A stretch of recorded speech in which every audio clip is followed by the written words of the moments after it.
బాగున్నారా? మరి నేనైతే బాగున్నాను. మీరు కూడా బాగుంటారని ఆశిస్తున్నా. మనం అందరం కూడా బాగుండాలి. అందరిలో మనం ఉండాలి. అందరం కలిసి సమాజాన్ని మనము మరి సద్వినియోగం చేసుకోవాలండి. మరి నా ఛానల్ మీకు తెలుసు, జీపీఎల్జీసీని ఆదరిస్తున్నారు, లైక్ చేస్తున్నారు, షేర్ చేస్తున్నారు. మీ అమూల్యమైనటువంటి కామెంట్స్ ద్వారా నన్ను మరి కదిలిస్తున్నారు, మరి సబ్స్క్రైబ్ కూడా చేస్తున్నారండి.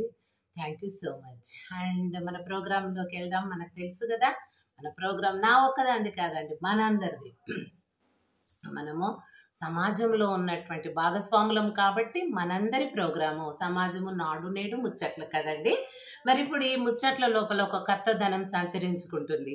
ఆ కొత్తదనం ఏంటి అంటే ఎలక్షన్స్ దగ్గర పడ్డాయండి. ఎలక్షన్స్ ఇప్పుడు ఊరు వాడల లోపల ఇప్పుడు అంతా చూడు ఎక్కడ కానీ బిజీగా ఉంది. మెయిన్ ఇప్పుడు ఈ డిసెంబరు 9th నుండి ఇంకా ఈ సంబరాలు బాగా స్టార్ట్ అవుతాయి.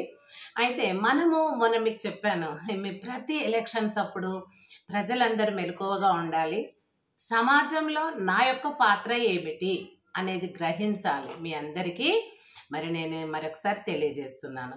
ఎందుకంటే సమాజం ఉంది సముద్రం లాగా, అందులో ఒక నీటి బిందువు నేను, అలాగే మీరు ఒక్కొక్కరు ఒక్కొక్క నీటి బిందువు అయితేనే సముద్రం అయింది.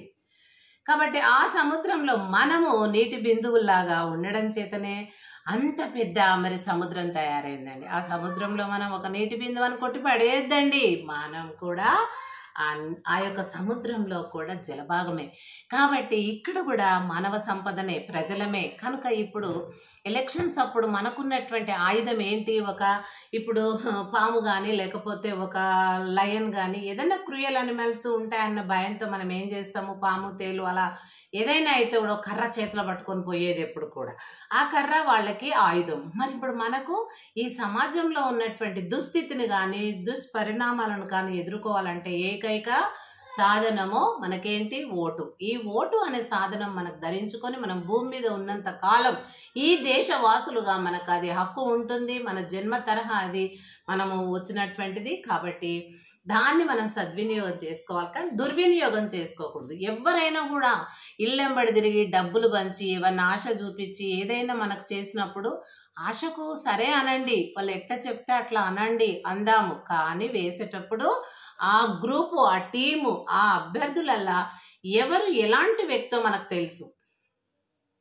మనకు తెలిసిన వ్యక్తులే నిలబడతారు. కాబట్టి అది గమనించి ఏ వ్యక్తి నిస్వార్థము, ఏ వ్యక్తి స్వార్థపరులు, అధికార దాహం ఎవరికి ఉంది, పరిపాలన దాహం ఎవరికి ఉంది, అజామాయిషి ఒక డామినేటెడ్గా బ్రతకాలని ఎవరికి ఉంది, అందులో డబ్బు దాహం ఎవరికి ఉంది, ఇలాంటివి గమనించండి. ఇంకొక పక్షం మీద ఏదైనా మంచి చెడు రెండు ఉంటాయి. ఇప్పుడు ఒకటి చెడు చెప్పాను, ఇంకొకటి ఏంటి? నిస్వార్థంగా పాలన చేయాలి, ప్రజల కోసం కష్టపడాలి, అహర్నిశలో అభివృద్ధి కోసమే స్వయం కృషి చెయ్యాలి. మరి తన క్రింద ఉన్నటువంటి టీంని అందరినీ కూడా మరి బాగా మెలకువగా ఉండేటట్టు చేసి అలర్ట్గా మన దేశాన్ని కానీ రాష్ట్రాన్ని కానీ గ్రామం నుంచి రక్షించుకునేటటువంటి బాధ్యతలు ఆయా మెట్లు మీకు నేను చెప్పాను. ఆ రకంగా మన బాధ్యతను మనం ఆ విధంగా చేయాలి అని అనుకునేటటువంటి వాళ్ళు ఉంటారండి. వాళ్ళు డబ్బు పంచరు. వాళ్ళు ఇంకా ఏం చేస్తారు? ఒకవేళ ఇల్లు తిరిగి నేను మీ అభ్యర్థిని, నేను నిలబడుతున్నాను, నన్ను నమ్మండి అని చెప్పి నిస్వార్థంగా అడిగినటువంటి వ్యక్తిని రెండు రకాలలో వస్తారు. దోపిడీ మూట వస్తుంది, నిస్వార్థమైనటువంటి మూట వస్తుంది. ఆ రెండు మూటలను మనం స్టడీ చేసి దేనికి లోబడకుండా మనము నిస్వార్థంగా ఉన్నటువంటి వాళ్ళకు ఓటు సద్వినియోగం చేసుకోవాలి. ఇది సీక్రెట్ ఓటు కాబట్టి, రహస్యమైన ఓటు కాబట్టి ఎవరు కూడా మనల్ని అది నువ్వు వీళ్ళకేసినావు వాళ్ళకేసినావు అని తెలియదు. కాబట్టి ఎవరు వచ్చి అడిగితే మీరు బ్లేమ్ కాకుండా మీకే వేస్తాం అనండి. అంతే. వాళ్ళు ఏమన్నా పంచి పెడితే తీసుకోకపోతే వాళ్ళకి డౌట్ వస్తుంది. ఇచ్చింది తీసుకోండి, మనకి వేసేటట్లేరు అందుకే తీసుకుంటలేరు అనే డౌట్ వాళ్ళకు రాకుండా ఏది ఇస్తే తీసుకోండి, కానీ వేయవలసినటువంటి నిస్వార్థ అభ్యర్థులకే వేసి గెలిపించుకోవడం మన యొక్క బాధ్యత అండి. అప్పుడే గ్రామం మొదలుకొని మరి నెక్స్ట్ ఏ ఎలక్షన్స్ రాబోతాయో వాటన్నిటిని కూడా మనం ఈ విధంగానే చేసినట్టయితే మన ఓటును సద్వినియోగం చేసుకుంటే మనం సమాజంలో స్థిరమైనటువంటి సభ్యత్వం కలిగి మన సభ్యత్వానికి ఒక రూపుదిద్దుకొని ఒక వాల్యుబుల్ లైఫ్ మనం ఇక్కడ జీవించటానికి ఉంటుందండి. దయచేసి మీరందరూ కూడా గమనించాల్సిన విషయం ఇది. అందరూ కూడా ఈ విధంగా గమనించి మరి 9వ తారీఖు నుండి డిసెంబరు 2025 9వ తారీఖు నుండి మరి ఈ యొక్క సంబరాలు అవంతా కూడా జరుగుతూ ఉంటాయి. ఎలక్షన్స్ బిజీ ఉంటారు.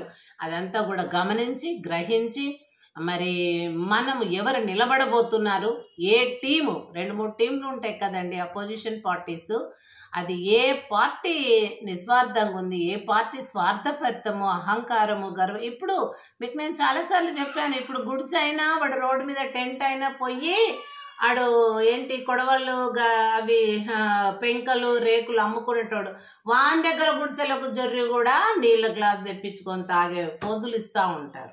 కాబట్టి అలాంటి ఎక్స్పోజింగ్స్ ఉన్న వాళ్ళది ఎవరిది కూడా నమ్మొద్దు. అప్పుడు మాత్రమే అది. తర్వాత వాని చేతుల ఆయుధంతో వాళ్ళు చంపుతారు. కాబట్టి దయచేసి ఎలక్షన్స్ మనమందరం ఏకమయ్యి నిస్వార్థపరులు. మనకి ఎవ్వరు చుట్టం కాదండి, చట్టం మనందరిది. చట్టమే మన అందరికి చుట్టం.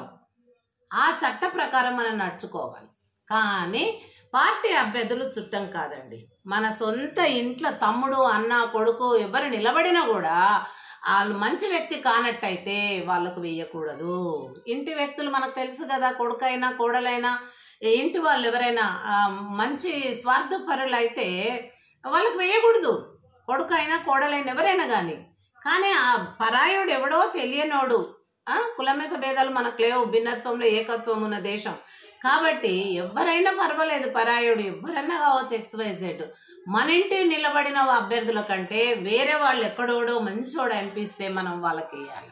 అది మన యొక్క ఓటు సద్వినియోగ విలువ. కనుక దయచేసి అది గుర్తుపెట్టుకొని మరి మనం అందరం కూడా రాబోయే ఏ ఎలక్షన్స్ కానీ స్టెప్ బై స్టెప్ ఏవేవి ఎలా వస్తే అలా, గ్రామ పంచాయతీ కావచ్చు, ఇవాళ మరి తర్వాత లోకల్ బాడీస్ ఏవైనా మున్సిపల్ కావచ్చు, కార్పొరేషన్, ఏవన్నా కానీ జిల్లా పరంగా కావచ్చు, రాష్ట్ర పరంగా కావచ్చు, దేశపరంగా జమిలీ ఎలక్షన్స్ ఏవేవి కానీ ఏ ఎలక్షన్స్ అయినా కూడా మనం ఏం నివ్వెరపోకూడదు. వీటి గురించి మంచిగా స్టడీ చేసి మనం దేనికి ఆశపడొద్దు. ఆశపడింది మనకి ఎప్పుడు శాశ్వతం కాదండి. డబ్బు ఇస్తే 2 రోజులు అయిపోతుంది. ఏదన్నా ఆశ చూపిస్తుంది, అది మనకు శాశ్వతం కాదు. మన కష్టార్జితమే మనకు శాశ్వతం అన్నవాడే మానవుడు. కాబట్టి ఆ రకంగా మానవతా దృష్టితోనే ఎలక్షన్స్ను మనం జరిపించుకుందాము. మరి నిస్వార్థ పరులను ఎన్నుకుందాము. దేశ అభివృద్ధికి మరి మనమందరం పట్టుకొమ్మల్లాగా పటిష్టంగా ఉండి దేశం అనే వటవృక్షానికి మనం ఇంకా ఆ వృక్షం కింద నివసించే మరి జనులుగా మనం ఉండాలి, ఆశ్రయించాలని వేడుకుంటూ thank you so much. Thank you అండి.